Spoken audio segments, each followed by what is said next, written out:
Yes, my name is Mr. Franklin and I'm your physics teacher. So today we'll be looking at a question from Wassce 2017, question 9. The very first question that we have on the board is define a stable equilibrium.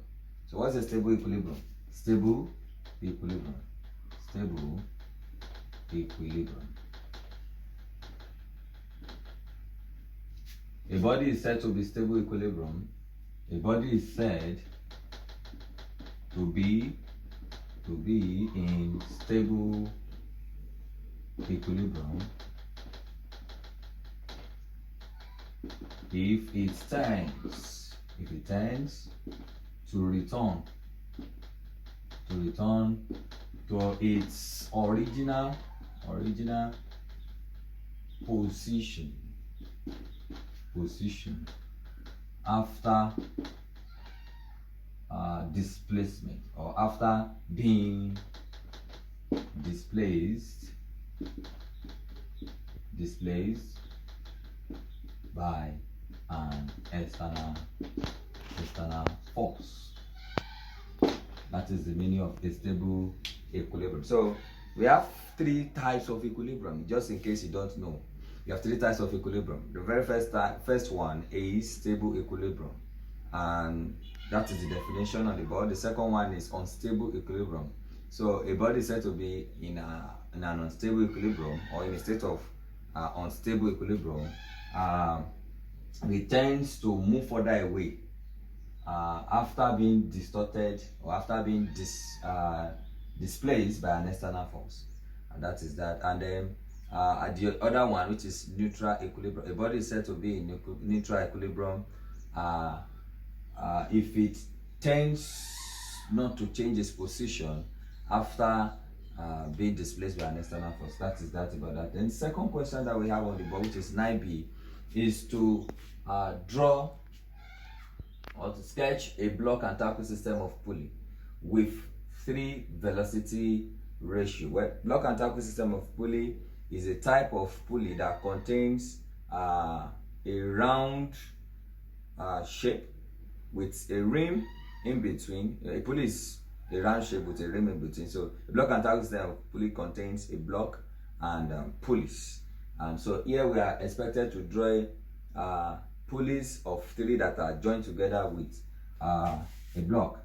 Now 9b, so if you are to draw something like that, so this is how you are going to draw. You're going to draw the block, then 3 pulleys, 3 cycles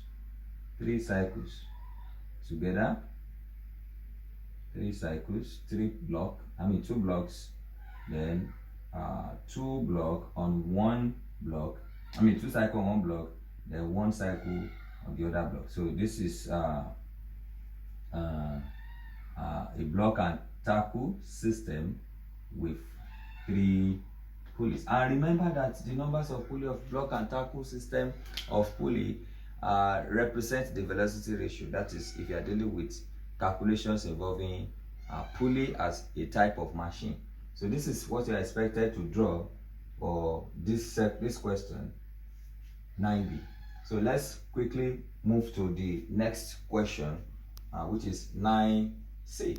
If you look at the question says that at the beginning of a race, a tire of volume, the volume of the tire have been given 8.0 times 10 raised power minus 4 meter cube at a certain temperature, 20 degrees Celsius, as a gas pressure of 4.5 times 10 raised power 5 Pascal.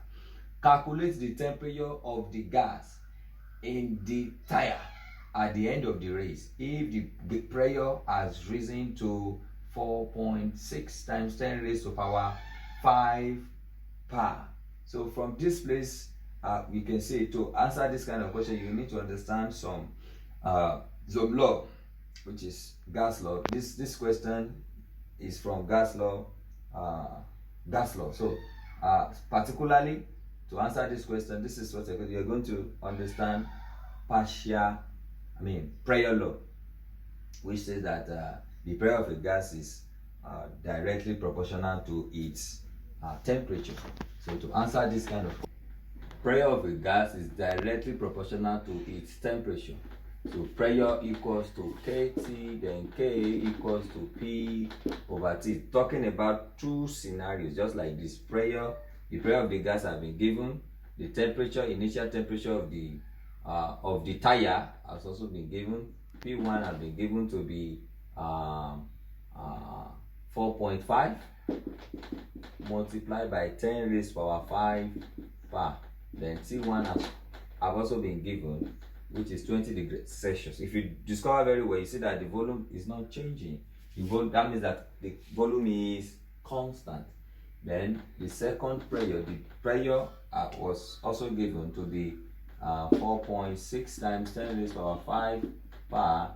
Then the question is to calculate the temperature of the gas when this pressure changes to this value. So let's find the temperature at constant volume, at the same volume. So we are going to have P1 over T1 equals to P2 divided by T2.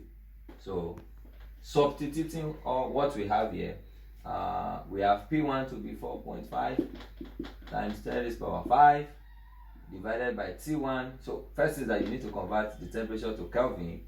So 20 plus, to convert Celsius to Kelvin, simply add 273, which is absolute temperature. That will give you 293 Kelvin. So you're going to have 293 equals to the second pressure given is 4.6 multiplied by 10 raised to power 5 divided by the temperature that you are expected to find. So cross multiply so that you can get your answer. If you cross this multiply by this, you're going to have 4.5 T times 10 raised to power 5 equals to then 293 multiplied by 4.6 times 10 raised to power 5. Alright, so this is what I go. So to get T, divide both sides by 4.5 times 10 raised to power 5. 4.5 times 10 raised to power 5. So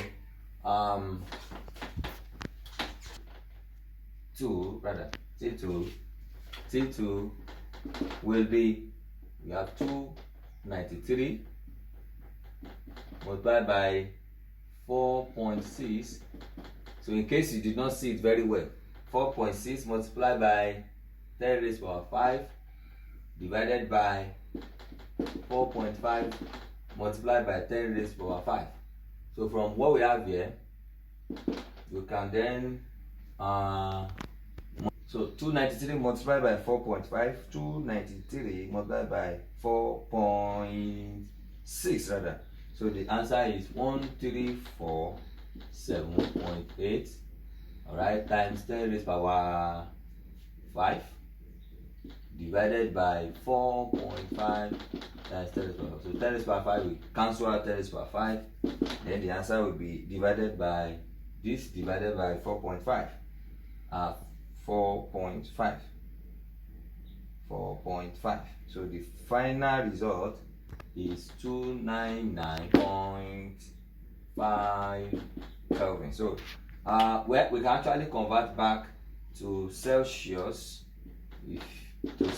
by subtracting from 273 minus 273. So we are going to obtain 26.5 degrees Celsius. That is in Celsius, while this is in Kelvin. So that brings us to the end of the question. So thank you for listening. Kindly follow me on my YouTube channel, Master Franklin, and follow me on my Facebook and on my TikTok account, Master Franklin. God bless you as you listen to this teaching.